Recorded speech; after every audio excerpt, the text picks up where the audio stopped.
ఈ అక్టోబర్ 1 నుంచి pharma products పై 100% tariff వేస్తున్నాను, ట్యాక్స్ వేస్తున్నాను ఇలా ట్రంప్ చెప్పారా? దీని కారణంగా ఇండియన్ ఫార్మా కంపెనీస్ అన్నిటి మీద అదొక భారీ దెబ్బ అని, కాబట్టి స్టాక్ మార్కెట్ లో ఉన్న స్టాక్స్ కూడా ఇవాళ చాలా పతనమయ్యాయి కదా ఫార్మా స్టాక్ అనేలా మీకు వార్తలు కనిపిస్తూ ఉంటాయి. కానీ అందులో నిజం లేదు. అదెందుకు నేను మీకు కొంత టైం తర్వాత డేటాను చూపించాక మీకు అర్థమవుతుంది. మీరు ఫోకస్ చేయాల్సింది, ఇవాళ హైలైట్ చేసుకోవాల్సింది ఈ కారణంగా మార్కెట్ పడింది, సో ఇది ఒక పెద్ద ఎలిమెంట్ అనే కాదు. ఇంకొక అనదర్ యాంగిల్ ఉంది. ట్రంప్ పాకిస్తాన్ పిఎం తో అండ్ ఆర్మీ చీఫ్ తో ఏకాంతంగా 2 గంటల పాటు సమావేశమయ్యారు. కొన్ని కంట్రీస్ పరంగా తను తీసుకుంటున్న ఫర్దర్ స్టెప్స్, ఫ్రెష్ యాక్షన్స్ అన్ని కూడా ఇండియాకి ఫేవర్ గా అయితే లేవు. దీని గురించి మనం మాట్లాడుకునే ప్రయత్నం చేద్దాం. బికాస్ మార్కెట్ కి ఇప్పుడు ఏం తెలిసిందో దాన్ని మనం తెలుసుకున్నా తెలుసుకోకపోయినా పెద్ద ఇంపాక్ట్ ఏ ఉండదు. బట్ ఒక స్మాల్ సిగ్నల్స్ యుఎస్ రిలేటెడ్ గా నెలకొంటున్నవి, ఇండియాకి అగైనెస్ట్ గా నెలకొంటున్నవి ఖచ్చితంగా మనం ఫోకస్ చేయాలి. బట్ దానికి ముందు ఈ ఫార్మా రిలేటెడ్ గా 100% టారిఫ్లు వేయడం వల్ల ఇండియన్ కంపెనీస్ కి భారీ ఇంపాక్ట్ ఉంటుందా? ఒకవేళ ఉంటే ఏ కంపెనీస్ కి ఉంటుంది? అసలు ఎలాంటి ఇంపాక్ట్ ఉంటుంది? యుఎస్ కి అసలు ఎక్కడెక్కడి నుంచి డ్రగ్స్ వెళ్తున్నాయి? మొత్తం డేటా క్లియర్ గా నేను డేటాను చూపించి మీకు ఎక్స్ప్లెయిన్ చేస్తే మీకు క్లారిటీ వచ్చేస్తుంది.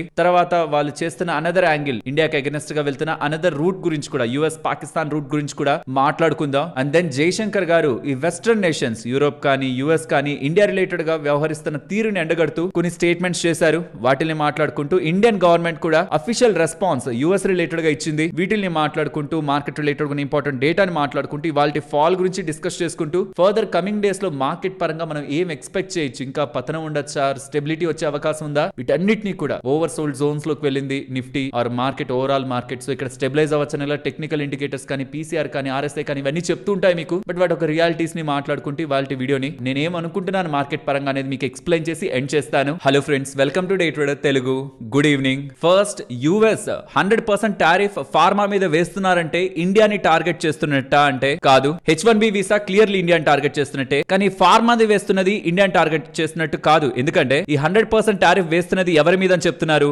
Branded and patented pharmaceutical products. Branded and patented pharmaceutical products. US కి branded and patented pharmaceutical products ని ఎవరు ఎక్స్పోర్ట్ చేస్తున్నారని చూస్తే by country wise Ireland top ఉంటది, స్విట్జర్లాండ్ సెకండ్ ఉంటది, జర్మనీ థర్డ్ ఉంటది, సింగపూర్ ఉంటది, తర్వాత ఇండియా ఉంటది. మరి ఇండియా కూడా ఏదో ఒక ప్లేస్ లో ఉంది కదా అంటే అక్కడితో ఎండ్ అయిపోలేదు. ఇక్కడ ఈ లైన్ ని గమనించాలి. మనం మొత్తంలో ఫస్ట్ నే కాదు కదా, లాస్ట్ ని కూడా గమనించాలి. There will be no tariff on these pharmaceutical products if construction has started. ఏదైనా ఇతర దేశాల నుంచి ఇప్పటి వరకు యుఎస్ లోకి వస్తూ ఎక్స్పోర్ట్ అవ్వబడుతున్న ఫార్మా ప్రొడక్ట్ కు సంబంధించిన కంపెనీ యుఎస్ లో కానీ వాళ్ళ మ్యానుఫ్యాక్చరింగ్ ఫెసిలిటీని ఎస్టాబ్లిష్ చేయాలని ప్రయత్నిస్తుంటే, కన్స్ట్రక్షన్ ని స్టార్ట్ చేస్తుంటే వాళ్ళ మీద టారిఫ్లు ఉండవు. మీరు స్విట్జర్లాండ్ లో ఉన్నారు, ఒక ఫార్మా ప్రొడక్ట్ ని యుఎస్ కి పంపిస్తున్నారు, మీకు సంబంధించి ఏ మ్యానుఫ్యాక్చరింగ్ ఫెసిలిటీ అయినా యుఎస్ లో స్టార్ట్ అవుతూ ఉందనుకోండి, ఇప్పటికి కూడా మీ మీద టారిఫ్ జీరో ఫార్మా ప్రొడక్ట్స్ మీద. ఇక్కడ ఇండియా రిలేటెడ్ గా మీరు అర్థం చేసుకోవాల్సిన ఇంపార్టెంట్ థింగ్ ఏంటంటే, ఇండియా చేసేది branded or patented pharmaceutical product business కాదు, మెజారిటీ కాదు. యుఎస్ కి వెళ్తున్న దాంట్లో మెజారిటీ ఇండియా సప్లై చేసేది API, generic, which is nothing but a raw material. మనం అక్కడ ఉంటున్న ఇన్నోవేటర్ కంపెనీస్ కి, అక్కడ ఉంటున్న బ్రాండెడ్ కంపెనీస్ కి రా మెటీరియల్ ని సప్లై చేస్తాం. ఇది ఎలా చూడాలంటే, చపాతీ చేయడానికి మీకు చపాతీ పిండి, ఆటా అవసరం అవుతుంది. మనం ఆ పిండిని అందిస్తాం, ఆ పిండిని తీసుకువెళ్ళి అక్కడ వాళ్ళు చపాతీ చేసి అమ్ముతారు. రా మెటీరియల్ మనం ఇస్తాం, కీ ప్రొడక్ట్ ఇస్తాం, ఏపీఐ ఇస్తాం, దాన్ని వాళ్ళు ఫార్ములేషన్ చేసి, వాళ్ళు ఇన్నోవేటర్స్ కాబట్టి బ్రాండెడ్ ప్రొడక్ట్స్ ని వాళ్ళు అక్కడ సేల్ చేసుకుంటారు. మెజారిటీ ప్రొడక్ట్స్ అవే. ఇంపాక్ట్ అవ్వగలిగే కంపెనీ ఏదైనా ఉందంటే అది సన్ ఫార్మా. వాళ్ళకి 20% దగ్గరగా స్పెషాలిటీ సెగ్మెంట్ నుంచి బిజినెస్ వస్తుంది. అందులో 70 to 80% దగ్గరగా యుఎస్ నుంచి వస్తుంది. స్పెషాలిటీ కూడా బ్రాండెడ్ సెగ్మెంట్ కే వస్తుంది కాబట్టి సన్ ఫార్మా. ఇంకేదైనా ఇంకొక కంపెనీ చూడొచ్చా అంటే ఓకార్డ్ ఫార్మా. వాళ్ళకి కొన్ని అప్రూవల్స్ వచ్చాయంటే వాళ్ళు యుఎస్ లో అది బ్రాండెడ్ అండ్ పేటెంటెడ్ సెగ్మెంట్ లోనే బిజినెస్ చేస్తారు. బట్ ఈ లోపు వాళ్ళు అక్కడ స్టార్ట్ చేస్తున్నారన్నా, అక్కడ ఉంటున్న కంపెనీస్ తో టైప్ అయినా అది న్యూట్రల్ అయ్యే అవకాశం ఉంటుంది. బట్ మార్కెట్ ఎందుకు రియాక్ట్ అయింది? ఈ విషయం మార్కెట్ కి తెలీదా? మార్కెట్ లో ఉన్న అనలిస్టులకు తెలీదా? మార్కెట్ ఎందుకు రియాక్ట్ అయిందంటే, ఇప్పుడు బ్రాండెడ్ ప్రొడక్ట్స్ అంటున్నారు, కొంచెం టైం తర్వాత జెనరిక్ ప్రొడక్ట్స్ అనరా, ఏపీఐ ప్రొడక్ట్స్ అనరా అనే అవకాశం ఉంది కదా, లేకపోలేదు కదా. తన వ్యవహార శైలిని చూస్తున్నప్పుడు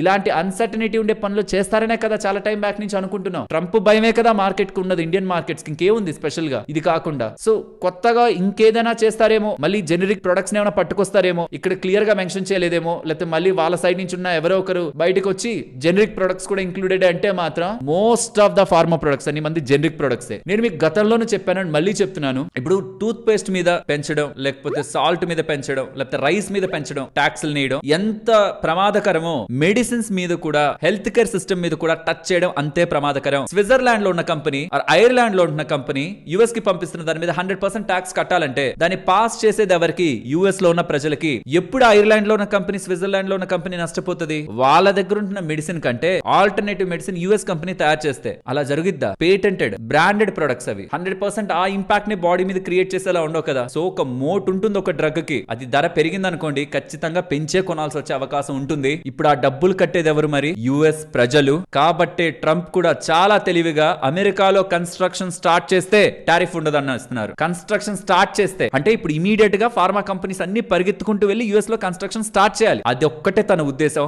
నిజంగా ఫార్మాని టచ్ చేయాలనుకొని కానీ ప్రయత్నిస్తే బిగ్గెస్ట్ ఇంపాక్ట్ ఎవరికైనా ఉంటదంటే అది యుఎస్ లో ఉంటున్న సిటిజన్స్ కే ఉంటది. అండ్ ఇండియన్ ఏపీఐ కంపెనీస్ ని టచ్ చేయాలని ప్రయత్నించిన ఆ ఇంపాక్ట్ కూడా యుఎస్ ప్రజలకే ఉంటది. స్పెసిఫిక్ గా ఇండియన్ కంపెనీస్ ని టార్గెట్ చేసినప్పుడు మాత్రమే మనకి ఇంపాక్ట్. కానీ ఇప్పుడు వరల్డ్ ని మొత్తం టార్గెట్ చేస్తున్నప్పుడు అందులో India one of the part అయినప్పుడు మనకి ఇంపాక్ట్ లేదు. అండ్ మళ్ళీ ఇంకొకసారి చెప్తున్నాను, ఇండియా సప్లై చేసేది generic products, API products. US కి వెళ్తున్న ఏపీఐలో 40% దగ్గరగా మన ఇండియా నుంచే వెళ్తుంది. సో లార్జెస్ట్ షేర్ ఉంది. కానీ సప్లై చేసేది అక్కడున్న బ్రాండెడ్ కంపెనీస్ కి. సో ఇప్పుడు ఎవరు ఎక్కువ ఇంపాక్ట్ ని ఫేస్ చేస్తారంటే ఐర్లాండ్, స్విట్జర్లాండ్, జర్మనీ, సింగపూర్. తర్వాత వచ్చే ఇండియాలో కూడా ఫ్యూ కంపెనీస్ ఇంపాక్ట్ ని ఫేస్ చేస్తాయి. ఇవాళ పడిన చాలా కంపెనీస్ కూడా మళ్ళీ ఎక్కడ జెనరిక్ ప్రొడక్ట్స్ మీద ఏపీఐ మీద తీసుకొచ్చేస్తారేమన్న ఒక భయంతో పడినవే కానీ బిజినెస్ రిలేటెడ్ గా ఇంపాక్ట్ కాదు. అండ్ ఇంకొంత ఇంట్రెస్టింగ్ డేటా ఈ ఫార్మా కంపెనీస్ పరంగా వాళ్ళ యూఎస్ ఎక్స్పోజర్ ఎంత, వాళ్ళకి మ్యానుఫ్యాక్చరింగ్ సైట్స్ ఉన్నాయా, వాళ్ళ మీద రిస్క్ ఎలా ఉంది, వాటి పరంగా ఉన్న ఇంట్రెస్టింగ్ డేటా. అండ్ ఆల్సో ఈ డేటా కూడా మీకు యూజ్ అవుతుంది. ఏ ఫార్మాసిటికల్ కంపెనీస్ రిలేటెడ్ గా మ్యానుఫ్యాక్చరింగ్ సైట్స్ ఎలా ఉన్నాయి, బికాస్ మ్యానుఫ్యాక్చరింగ్ సైట్స్ ఉంటే వాటి మీద ఇంపాక్ట్ లేదన్నారు కాబట్టి వాటి బ్రాండెడ్ ఆర్ పేటెంటెడ్ రిలేటెడ్ గా బిజినెస్ కి ఇంపాక్ట్ ఉందా లేదా అనేది కూడా ఇక్కడ మీకు ఉంటుంది. బట్ చెప్పాను కదా, ఓక్ హార్డ్, సన్ ఫార్మా మెజారిటీగా వాళ్ళ బిజినెస్ రిలేటెడ్ గా అక్కడ ఇంపాక్ట్ కి గురయ్యే కంపెనీస్. బట్ వాటి రిలేటెడ్ గా కూడా విత్ ఇన్ ఫ్యూ చేంజెస్ తో వాటి మీద ఇంపాక్ట్ అవి తీసుకునే స్టేజ్ కూడా వెళ్ళిపోతాయి. కన్స్ట్రక్షన్ స్టార్ట్ అంటే ఎటువంటి టారిఫ్ లేదంటున్నారు కాబట్టి రియల్ థ్రెట్ అయితే అది కాదు. అండ్ ఇదే కాకుండా ట్రంప్ ఇంకొన్ని అప్డేట్స్ చేశారు హెవీ ట్రక్స్ రిలేటెడ్ గా, కిచెన్ క్యాబినెట్స్ రిలేటెడ్ గా, వీటన్నిటి పరంగా. సో వీటన్నిటిని ఒక టేబుల్ లా ఇచ్చేసాను చూడండి. ఫార్మాసిటికల్ డ్రగ్స్ పరంగా చెప్పిందే కాకుండా మిగిలిన వేటి పరంగా ఎంతెంత టారిఫ్ తను వేస్తానని చెప్పారని. దీని కారణంగా ఇవాళ సర్టైన్ స్టాక్స్ అయితే రియాక్ట్ అయి ఉంటాయి మన ఇండియన్ మార్కెట్ పరంగా. ఇక్కడ మీరు గమనించండి, ట్రంప్ పాకిస్తాన్ కి సంబంధించిన prime minister and army chief తో 90 minutes పాటు క్లోజ్ డోర్ మీటింగ్ లో ఉన్నారు. సుమారుగా 1.5 గంట 2 గంటల పాటు వాళ్ళ సమావేశం జరిగింది. ఏ డీటెయిల్స్ అనేది మనకు అప్డేట్ చేయలేదు. కానీ వాళ్ళ మీటింగ్ అంతా అయిన తర్వాత ట్రంప్ పాకిస్తాన్ ఒక ప్రైమ్ మినిస్టర్ అండ్ వాళ్ళ ఆర్మీ చీఫ్ ని గ్రేట్ లీడర్, గ్రేట్ గాయ్ అనేలా చెప్తూ వాళ్ళ పరంగా రిలేషన్ స్ట్రెంథెన్ అవుతుంది అనేలా మనకి ఇండికేషన్స్ ఇస్తున్నారు. అండ్ టర్కీ ప్రెసిడెంట్ అయిన ఎర్డోగాన్ రిలేటెడ్ గా ట్రంప్ నిన్న 2 గంటల పాటు సమావేశాన్ని చేశారు. మనకు తెలుసు ఇండియా టర్కీ రిలేటెడ్ గా ఎలాంటి రిలేషన్స్ ఉన్నాయని. స్పెషల్లీ ప్రెసిడెంట్ ఉంటున్నప్పటి నుంచి ఇండియాకి అగేనెస్ట్ గానే టర్కీ వ్యవహరిస్తూ వస్తుంది. అండ్ టర్కీ రిలేటెడ్ ఉన్న అన్ని శాంక్షన్స్ ని కూడా యుఎస్ లిఫ్ట్ చేసింది. అండ్ టర్కీని F-35 ప్రోగ్రామ్ లో కూడా ఇంక్లూడ్ చేస్తూ ట్రేడ్ అండ్ ఎనర్జీ అగ్రిమెంట్స్ కూడా యుఎస్ టర్కీ మధ్యలో కుదరడం జరిగింది. సో మనకి అగేనెస్ట్ గా ఉంటున్న కంట్రీస్ టర్కీ కానీ పాకిస్తాన్ కానీ యుఎస్ కి క్లోజ్ జరుగుతున్నాయి. మన రిలేటెడ్ గా మాత్రం ఎంతసేపటికి రష్యా పరంగా ఉంటున్న దాన్ని పట్టుకొచ్చి ఇండియా నా క్లోజ్ కంట్రీ అంటున్నారు, ఇండియా గ్రేట్ అంటున్నారు, ఐఎమ్ ఫ్యాన్ ఆఫ్ ఇండియా అని ఒకరు అంటారు, అఫీషియల్స్ అంటారు. ఎండ్ ఆఫ్ ద డే టారిఫ్లు వేయాలనుకున్నప్పుడు మాత్రం ఇండియానే గుర్తొస్తుంది, కామెంట్స్ చేయాలన్నప్పుడు ఇండియానే గుర్తొస్తుంది. డీల్స్ కుదుర్చుకోవడానికి, ఆపర్చునిటీస్ ఇవ్వడానికి, కలిసి ఎదగడానికి మాత్రం ఇండియాని ఈ మధ్య కాలంలో ఎప్పుడూ ట్రంప్ ఒక డిస్టెన్స్ కూడా రానివ్వట్లేదు. ఇట్స్ ఎ క్లియర్ ఇండికేషన్ తనకు ఎవరైతే భజన చేస్తున్నారో వాళ్ళనే పక్కన పెట్టుకుంటారని. అండ్ ఇంకొకటి మనం గుర్తుంచుకోవాలి, ట్రంప్ ఒక బిజినెస్ మ్యాన్, పొలిటీషియన్ కాదు, ఆ ప్రజల రిలేటెడ్ గా థింక్ చేసి వాళ్ళకి ఏదో చేయాలనుకునే వ్యక్తి కూడా కాదు. సో తనకు స్ట్రాంగ్ నేమ్ ని క్రియేట్ చేసుకుని ఆ పదవి నుంచి దిగాలనుకుంటున్నారు కాబట్టి తనకి నచ్చినట్టు తనకు అనుకున్న విధానంలోనే తన కమింగ్ టైమ్స్ లో ముందుకు వెళ్తారు. ఈ సేమ్ బిహేవియర్ కమింగ్ టైమ్స్ లో కంటిన్యూ అవుతుంది అనుకుంటే మాత్రం ఈక్విటీ మార్కెట్స్ కి, స్పెషల్లీ ఇండియన్ ఈక్విటీ మార్కెట్స్ కి కొంత డిస్టర్బెన్స్ ని ఖచ్చితంగా క్రియేట్ చేస్తుంది. గోల్డ్ అండ్ సిల్వర్ ని పడకుండా కాపాడే ప్రయత్నం ట్రంప్ ఇలానే చేస్తూ వెళ్లారంటే మాత్రం మంచిగా తను ప్రొటెక్ట్ చేస్తాడు. అండ్ జైశంకర్ గారు ఉన్నారు కదా, మొత్తం అందరూ కలిసి ఈ రష్యా దగ్గర నుంచి ఇండియా ఆయిల్ కొనకూడదని ఊరికే చెప్తున్నారు అని దాని రిలేటెడ్ గా చాలా మంచి డిప్లొమాటిక్ గా ఆన్సర్ చేశారు. అదొకసారి. అండ్ అలాగే ఇండియా సైడ్ నుంచి వస్తున్న అప్డేట్ మీరు ఎకనామిక్స్ టైమ్స్ లో కానీ, టైమ్స్ ఆఫ్ ఇండియాలో కానీ, బ్లూంబర్గ్ లో కానీ డేటాని గమనిస్తే ఇండియా రష్యా ఆయిల్ కొనకుండా ఉండడానికి రెడీగానే ఉంది. బట్ అలా ఇండియా చేయాలంటే మమ్మల్ని ఇరాన్ దగ్గర నుంచైనా ఆయిల్ కొనివ్వండి, ఆరు వెనెజులా దగ్గర నుంచైనా కొననివ్వండి, ఆ రెండింటి మీద శాంక్షన్స్ పెట్టేసి రష్యా నుంచి ఆయిల్ కొనడం మానేయమంటే ఎలా ఆపేయాలి? మీ దగ్గర నుంచి కొనండి అంటున్నారు, మీ దగ్గర ధర ఎక్కువ కదా, తక్కువ ఉన్న దగ్గర నుంచి కొనుక్కోవాలి కదా మేము. మరి ఇరాన్ దగ్గర నుంచైనా అలో చేయండి, వెనెజులా దగ్గర నుంచి అలో చేయండి, లేకపోతే కొనుక్కుంటే రష్యా దగ్గరైనా ఆగండి. మాకెక్కడైతే ధర తక్కువ ఉందో అక్కడి నుంచి మేము కొనుక్కుందాం అనుకుంటే మీరు వాటిని అన్నింటినీ ఆపేస్తూ రష్యా యుద్ధానికి ఇండియానే కారణం అని ఇండియా మీద ఫోకస్ టార్గెట్ చేయడం బదులు ఇరాన్ ఆయిల్ కొనుక్కోవడానికి అలో చేయండి, మేము రష్యన్ ఆయిల్ కొనుక్కోవడం తగ్గిస్తామనేలా స్టేట్మెంట్ ఇండియా సైడ్ నుంచి కనిపిస్తుందనేలా అప్డేట్స్ అయితే ఉన్నాయి. బట్ అలా చేస్తే రష్యా ఎలా దీనికి తీసుకుంటుందనేది చూడాలి. రష్యా దగ్గర నుంచి మనం ఆయిల్ కొనడం తగ్గిస్తే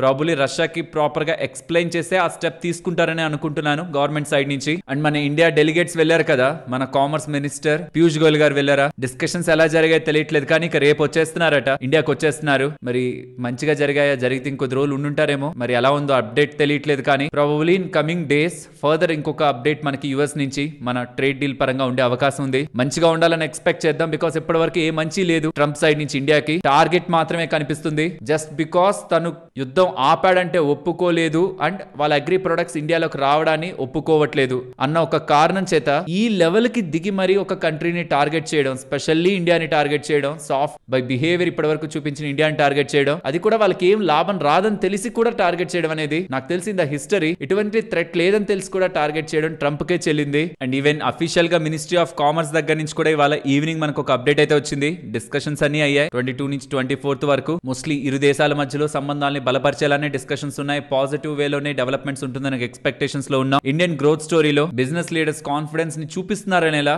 మినిస్ట్రీ ఆఫ్ కామర్స్ వాళ్ళైతే డేటాని పబ్లిష్ చేశారు. మార్కెట్ రిలేటెడ్ గా, మెయిన్ మార్కెట్ రిలేటెడ్ గా డేటాని మాట్లాడుకునే ముందు గోల్డ్ కొంత పెరిగింది, సిల్వర్ కూడా కొంత పెరిగింది. బట్ సిల్వర్ నిన్న ఎక్కువ పెరిగింది ఇరవాల పెరగడం కంటే. అండ్ గ్లోబల్ గా టిక్ టాక్ రిలేటెడ్ గా వాళ్ళు డీల్ అయితే ఫైనలైజ్ చేసుకున్నారు. టిక్ టాక్ కి సంబంధించిన యూఎస్ బిజినెస్ ని యూఎస్ కంపెనీస్ కి $14 బిలియన్ కి వాళ్ళ పేరెంట్ కంపెనీ అయిన బైట్ డాన్స్ వాళ్ళు సెల్ చేశారు. ఓన్లీ యూఎస్ బిజినెస్ ని, ఎంటైర్ టిక్ టాక్ ని కాదు. అండ్ ఇక మార్కెట్ ఫాల్ విషయానికి వస్తే ఇవాళ ఫార్మా ఇండెక్స్ 2% దగ్గరగా మాత్రమే పడింది. కానీ mid cap, small caps and చాలా ఇండెక్స్ లు కూడా ఇవాళ 2% దగ్గరగా పడ్డాయి. సో స్పెషల్లీ ఫార్మా రిలేటెడ్ గా ఇంపాక్ట్ అనుకోవడానికి ఏం లేదు. చెప్పాను కదా, మన జనరిక్ కంపెనీస్ ఎక్కువగా బ్రాండెడ్ పేటెంటెడ్ డ్రగ్స్ అమ్ముతున్న కంపెనీస్ ఏం కాదు, కంగారు పడబలేదు. బట్ ఇవాళ కంగారు పడబలేదేమో, మళ్ళీ కమింగ్ టైమ్స్ లో ఏదో ఒక స్టేట్మెంట్ చేస్తే అప్పుడు నిజంగా కంగారు పడాల్సిన ఛాన్స్ కూడా వస్తుంది. బట్ అల్టిమేట్ ఇంపాక్ట్ క్రియేట్ అయ్యేది యూఎస్ కి సంబంధించిన సిటిజన్స్ మీదే. ఇంకొక ఆల్టర్నేటివ్ లేదంటే డ్రగ్ ప్రైజులు 50%, 100% పెంచేస్తే ఎవరు కట్టాలి డబ్బులు? హెల్త్ కేర్ సిస్టమ్ మీద ఎంత బర్డెన్ పడుతుంది, అక్కడ ఇన్సూరెన్స్ కంపెనీస్ మీద ఎంత బర్డెన్ పడుతుంది అర్థమవుతుంది వాళ్ళకు కూడా. కాబట్టి అతను అంత స్ట్రైట్ అవే చెప్పలేదు ఆ స్టేట్మెంట్ ని. కన్స్ట్రక్షన్ స్టార్ట్ అయితే ఏ టారిఫ్లు ఉండవనే చెప్పారు. కాబట్టి మార్కెట్ ఇమీడియట్ గా తీసుకున్నా ఓవర్ ద పీరియడ్ దాన్ని సెటిల్ చేసుకుంటుంది. కానీ మార్కెట్ తో వచ్చే ప్రాబ్లం ఏంటంటే మార్కెట్ నెగిటివ్ నైనా తీసుకుంటది, పాజిటివ్ నైనా తీసుకుంటది. బట్ ఈ మధ్యలో ఉండి ఏం జరుగుతుందో తెలియదు అనే ఒక క్వశ్చన్ మార్క్ ని మాత్రం మార్కెట్ తీసుకోలేదు. అది ట్రంప్ క్రియేట్ చేస్తున్నాడు. నెక్స్ట్ నేను ఏం చేస్తానో నాకే తెలియదు అనేలా ట్రంప్ క్రియేట్ చేస్తున్నాడు. అన్సర్టనిటీస్ మార్కెట్స్ లో ఎవాల్వ్ అవుతున్నాయి. అండ్ నిన్న చెప్పాను కదా యూఎస్ జీడిపి డేటా వస్తుందని, 3.8% వచ్చింది. 3.3 వస్తుంది అనుకుంటే యూఎస్ ఎకానమీ మాత్రం చాలా స్ట్రాంగ్ గా ఉంది ఈ మధ్య. అంటే ఎమర్జింగ్ మార్కెట్స్ కంటే కూడా చాలా మంచి గ్రోత్ ఈ రీసెంట్ టైమ్స్ లో వాళ్ళ స్టాక్ మార్కెట్స్ దగ్గర నుంచి ఎకానమీ పరంగా కూడా క్రియేట్ చేస్తున్నారు. మరి ట్రంప్ ఏమైనా మ్యానిపులేట్ చేస్తున్నారా డేటా అని మనకు తెలియదు, కానీ ఇన్ఫ్లేషన్ చాలా లో వెళ్తుంది. జాబ్స్ డేటా కూడా రీసెంట్ టైమ్స్ లో సర్ప్రైజ్ చేసింది, jobless claims data. And GDP data కూడా ఎక్స్పెక్టేషన్స్ ని బ్రేక్ చేసే అబోనే వస్తుంది. ఓవరాల్ యూఎస్ డేటా బాగుంది. బట్ ఇంత బాగుంటే మరి ఫెడ్ వాళ్ళు రేట్ కట్ చేస్తారా? ఇన్ఫ్లేషన్ ని మైండ్ లో పెట్టుకుంటారు కదా. సో ఇది కూడా మార్కెట్ కి ఒక concern. Almost I think September 1 నుంచి అనుకుంటా 1000 పాయింట్ల దగ్గరగా పెరిగింది. 24,400 దగ్గర నుంచి 25,400 దగ్గరకు వరకు వెళ్ళింది. అండ్ ఫ్రమ్ సెప్టెంబర్ 18 నుంచి కాన్స్టెంట్ గా మార్కెట్ పడుతూ ఇంచుమించు ఆ సెప్టెంబర్ 1 నుంచి 18 వరకు పెరిగిన మొత్తాన్ని కూడా ఇంకొక 200 పాయింట్లు కానీ దిగిందంటే మొత్తాన్ని కూడా కవర్ చేసేస్తుంది. మార్కెట్ పెరుగుదాం అనుకున్న ప్రతిసారి, ఏదో ఒక ఫ్యాక్టర్ తో పైకి వెళ్దాం అనుకున్న ప్రతిసారి మార్కెట్ లో ఒక అన్సర్టనిటీ, స్పెషల్లీ ఇండియాని టార్గెట్ చేస్తున్న వైఖరి, ఎఫ్ఐఎస్ ఒక సెల్లింగ్, ఇవన్నీ కూడా మార్కెట్స్ రిలేటెడ్ గా షార్ట్ టర్మ్ గా అన్సర్టనిటీని క్రియేట్ చేస్తూ ఉన్నాయి. సో షార్ట్ టర్మ్ లో మార్కెట్ పెరుగుతుంది, ఇక్కడి నుంచి మార్కెట్ పెరిగిపోవాల్సిందే అన్న కాన్ఫిడెన్స్ యుఎస్ కి సంబంధించిన ప్రెసిడెంట్ ట్రంప్ కామ్ అవుతాడని మార్కెట్ కి తెలిస్తే కానీ మనకి క్రియేట్ అవ్వదు. బట్ ఈ షార్ట్ టర్మ్ లో ఉంటున్నది మనకి ఆపర్చునిటీయా, అవకాశమా, భయపడి అమ్మి వెళ్ళిపోవడమా? ఈ రెండిట్లో డెసిషన్ మాత్రం మనమే తీసుకోవాలి. నాకైతే డబ్బులుంటే మంచి కంపెనీలు వాచ్ లిస్ట్ లో పెట్టుకొని, ఆర్ మ్యూచువల్ ఫండ్స్ లో అయినా మంచి కంపెనీలు పక్కన పెడదాం లేండి. బిగినర్ పాయింట్ ఆఫ్ వ్యూ లో చూస్తే ఈటీఎఫ్ మ్యూచువల్ ఫండ్లు పెట్టుకొని ఒక 5% పడినప్పుడల్లా కూడా కొంత డబ్బులు నేను పెట్టుకుంటూనే వెళ్తాను.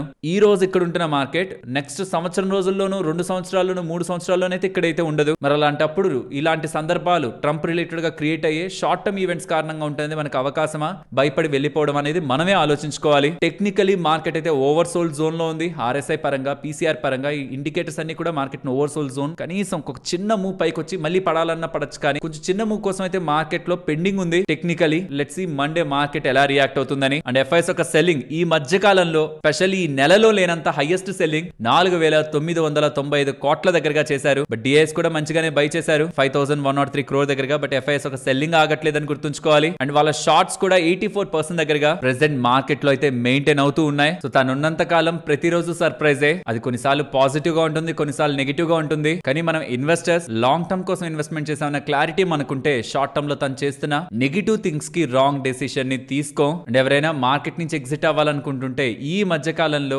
గ్లోబల్ ఇన్వెస్ట్మెంట్ బ్యాంక్స్ దగ్గర నుంచి వెటరన్ ఇన్వెస్టర్స్ వరకు, నిన్న మార్క్ మోబియస్ వరకు, అంతకు ముందు వచ్చిన most of the reports, UBS కానివ్వండి, గోల్డ్మాన్ సాక్స్, Bank of America, even HSBC, వీళ్ళందరి రిపోర్ట్స్, మోతిలాల్ ఓస్వాల్, వీళ్ళందరి రిపోర్ట్స్ ని మీరు రీసెంట్ టైమ్స్ లో ట్రాక్ చేస్తూ వస్తే ఈ రీసెంట్ టైమ్స్ లో మార్కెట్స్ గ్లోబల్ మార్కెట్స్ తో పోలిస్తే మన ఇండియన్ ఈక్విటీ మార్కెట్స్ తక్కువ పెరిగాయని, చాలా గ్యాప్ వచ్చిందని, వాల్యుయేషన్స్ కూడా కంఫర్ట్ జోన్ లోకి వెళ్తున్నాయని, నెంబర్స్ ఒక్కటి సాటిస్ఫై చేసేలా కమింగ్ క్వార్టర్లీ నెంబర్స్ కానీ ఉంటే, జస్ట్ సాటిస్ఫైయింగ్ గా ఉన్నా సరే ఇండియన్ మార్కెట్స్ రిలేటెడ్ గా మంచి మూవ్ మనం మంచిగా పెరిగే అవకాశం మనం చూడొచ్చని, నెక్స్ట్ 1 year లో మార్కెట్స్ మంచిగానే పెరుగుతాయని ఎలా వాళ్ళు టార్గెట్స్ అయితే ఇచ్చారు. నేను 1 year గురించి అయితే చెప్పను, 1 year కి పెరిగిపోతాయి మార్కెట్స్ అని, బట్ లాంగ్ టర్మ్ లో మీరు ఎక్స్పెక్ట్ చేసిన దానికంటే మార్కెట్ లాంగ్ టర్మ్ ఇన్వెస్టర్స్ కి నష్టాలు అయితే వాళ్ళని మార్కెట్ లోంచి పంపించదు. కానీ కొత్త వాళ్ళు అన్నెసరిగా స్టాక్స్ లో, డైరెక్ట్ స్టాక్స్ లో ఇన్వెస్ట్మెంట్ కాకుండా మ్యూచువల్ ఫండ్స్, ETF లతో స్టార్ట్ చేయమని పదే పదే చెప్తున్నాను. అదొక్కటి మైండ్ లో ఉంచుకోండి. ఈవెన్ మీకు తెలిసిన వాళ్ళు ఎవరైనా కొత్తగా వస్తున్నా, ETFలు మ్యూచువల్ ఫండ్స్ తోనే ఉండాలి. ETF మ్యూచువల్ ఫండ్ కొన్ని సంవత్సరాలు వీటితో ట్రావెల్ చేసి నాలెడ్జ్ వచ్చింది అనుకున్న తర్వాతే స్టాక్స్ జోలికి కొత్త వాళ్ళు వెళ్ళాలి. ఫ్రెండ్స్, ఇలా ఇంత డేటాని కనెక్ట్ చేస్తూ వీడియో మీ ముందుకు తీసుకురావడానికి మేమన్ టీం పెట్టిన ఎఫర్ట్స్ వాల్యుబుల్ అని అనిపించిందా? ఒక్క లైక్ చేస్తూ పెడుతున్న ఎఫర్ట్స్ ని ఎంకరేజ్ చేయండి. ఫ్రెండ్స్, ఎవరైనా హాస్పిటల్ స్టాక్స్ లో పెట్టుబడి చేయాలనుకుంటుంటే